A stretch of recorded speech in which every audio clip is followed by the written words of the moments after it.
All right, it's official. Paapa Essiedu is Professor Snape, Severus Snape, the one and only, the classic character in the upcoming Harry Potter HBO TV series. I think people are going to have very mixed reactions to this. I know I do, right? Because, I mean, all right, let's not beat around the bush. Alan Rickman played Professor Snape for like 10 years. He did an incredible job in one of the most iconic roles in cinema ever, right?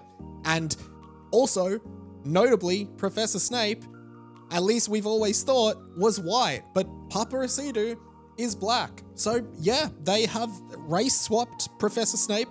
He will now be portrayed by a black actor. And my initial thoughts on this are, that's actually really cool. I like that. And to be honest, I think it completely shifts the attention away from Alan Rickman's iconic performance and gives it a new chance to be something completely different. That being said, I think it actually opens up new problems with the actual Harry Potter story, which is why I'm getting conflicted now. What's up guys, Mike here. Welcome back to my channel for more Harry Potter content, for more pop culture content, for more 90s and millennial content. Hit the subscribe button right now. I'm nearly out of breath. Let's get into the video. Okay, so before I start, I'm definitely not one of these YouTubers that is like crying woke for the new Harry Potter TV show and being like, oh, it's so woke, that sucks, it's never gonna work, it's stupid, PC political correctness gone mad. Like, that's not the point of this video. But I think there are some really interesting discussion points about the actual story of Harry Potter that could genuinely change a lot because of this casting decision, right? And I think it's important to talk about that, because when I think about it, what I want from this TV show, what I want from the Harry Potter TV show is like as book accurate as possible, okay? That is my thought. Make this show as book accurate as possible. We know with the original movies, like, you have to squeeze everything into 2 hours, 2.5 hours. It's very hard to do that. I mean, have you seen Order of the Phoenix? That's a fat book, man. That's a really, really big book. Hard to turn that into 2.5 hours. So having the TV show means we can have really, like, all the scenes that were missed from the movies that were in the books, we might be able to see now in the TV show. And I feel like that was the point of the show. That's what HBO's been pushing. That's what everyone's been pushing. Like, let's make as accurate a recreation as possible. That brings us to Paapa Essiedu's casting. Okay, so we got John Lithgow.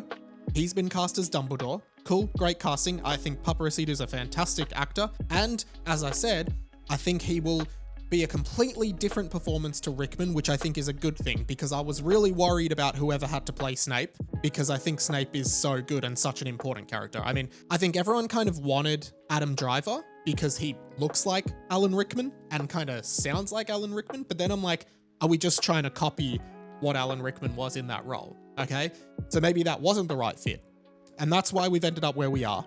Here's the thing though, this is the real thing that I think a lot of people are going to be discussing at the moment in the Harry Potter world / fandom. Snape's tragic backstory, or Snape's backstory as loving Harry's mum, being in love with Lily, and being severely bullied by James, Sirius, Lupin, and Pettigrew, but mainly James, right?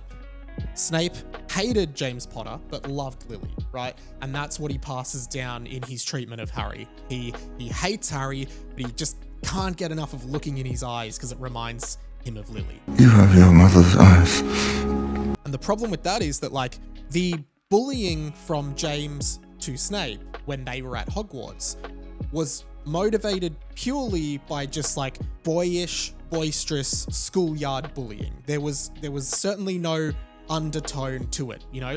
They were both white, pure blood wizards. They didn't really have a reason to. There was nothing to it other than just like schoolyard bullying. Not that I'm saying schoolyard bullying is okay, but there were no undertones to it. But now, maybe my concern is they try to shift the meaning of James's bullying of Snape into a racist kind of undertone. Into, you know, James and Sirius are bullying Snape because he's black, not because they just don't like him as a person or they think he's weak. And I think, even though that is a perfectly reasonable sort of social commentary to make, that like, well, look at these, you know, not you know, like, we all think racism is wrong, I hope. It does change the meaning of what happened, because while you are disappointed to learn that James Potter was a bully of Snape when you find that out in the books or the movies, you can kind of understand it in a way. Like, bullying at schools is very common, and you can also like forgive someone for being a bully at school because it's so common, and because I think people finish school and get on with their lives as adult, and most people will probably regret. Most people probably experience bullying and are bullies at some point in their lives at school. I think I think everyone has a bit of both, okay? But then if you find out in this, even if it's not explicitly said, I think the dynamic is implied. If you find out in the show that not only was James Potter a bully, he was also a racist bully. Not only was Sirius Black a bully, he was also a racist bully, right? His bullying was racially motivated. That really shifts their character. That really changes who they are as people and their integrity as people, that they are happily racially bullying someone rather than it just be schoolyard boisterousness and schoolyard bullying. Again, neither are right, but one is definitely more okay than the other. I think we'd agree. And then it feels like Snape is even much more justified in hating Harry as well. Like, because I think in the original, in the book at least, and the movies, like, okay, Snape is just holding on to this schoolyard grudge and treating this kid really poorly and essentially bullying a kid that he's responsible for in class and as a teacher, because his dad bullied him. Okay, fair enough. But like, also you as a reader or viewer can go, well, that seems a little bit excessive. That seems unreasonable. But if now Snape is holding on to being a target of racial vilification and being bullied because of his race, I think it actually is a little bit more justified for him to be still angry about it. And so that changes Snape's character as well. Like, I can have more sympathy for Snape, and I can have much less sympathy, or at least empathy or understanding of who James was. So that all is really interesting. And I don't really know if we need to discuss sort of color-based racism in Harry Potter.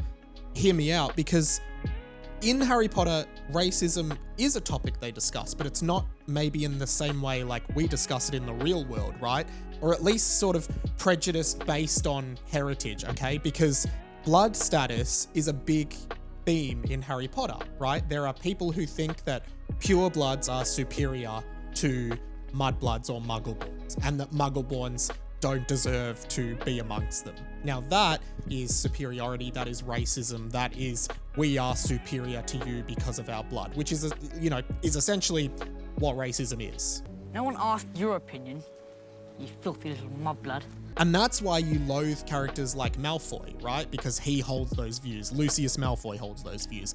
Voldemort holds those views. And it never felt to me that there was the same kind of racism with white and black in Harry Potter, or maybe it's just not detailed as much. But like, I mean, this is I think this is a very interesting case study. This is a very interesting instance where this is a very specific thing that needs to be looked at and considered, right? Like, there are more reasons why Snape shouldn't be black in Harry Potter, because it really does change the story a lot. The other thing that I've seen a few people saying, which is interesting, is Snape, jaded from his bullying, right? Jaded by everything that's happened, then goes on to join the Death Eaters, and the Death Eaters are very analogous with the KKK and Nazism, I feel, okay? Like, there are obvious parallels, I think, between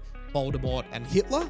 There are parallels between, the costuming of the Death Eaters in the movies, at least, and the KKK. A black person to then go and join something like the Death Eaters, who are a parallel for the real world Nazis or KKK, that also feels like a really weird thing now. I don't know how they'll handle this. Maybe they won't even go into it, but I still feel like it will be there now. Like, I sat down to do this video because I thought it would help me process it and think about what I would want, but I honestly still don't know, because I think it's a good casting choice in real life, because it means that we're not just emulating exactly what Alan Rickman was. But I think in the context of Harry Potter specifically, it's not a good choice. And so my mind is a bit cluttered now with like, I don't know how I feel about this. So I guess I'll just have to wait and see. Whew, thank you for watching, guys. I hope I was sort of clear about what I was thinking in this one, because like, I really don't know with this. As I said, if you like the video, comment your thoughts below. Like, do you think everything I said is fair? Do you think it's not fair? Like, I'm curious to know. If you made it to the end of the video, but you have nothing to comment, help me out in the algorithm. Just comment below, always. I know what it means, you know what it means, and it just lets me know that you're here. I'm trying to hit 10K subscribers by the end of 2025. Hit the subscribe button for more Harry Potter content, pop culture content, 90s content, millennial content, and the rest. I'm also all over the internet doing dumb stuff that I think is cool. I have a blog, I have a podcast. All the links are down in the description below, so check them out. And YouTube thinks you might like this video here, but if you just want to watch a bunch of Harry Potter videos, check out this playlist here. That's pretty much all the Harry Potter videos I've done over the years. Thank you so much, guys. That is all from me. My name's Mike. This has been the Inside of My Mind, and I will catch you later.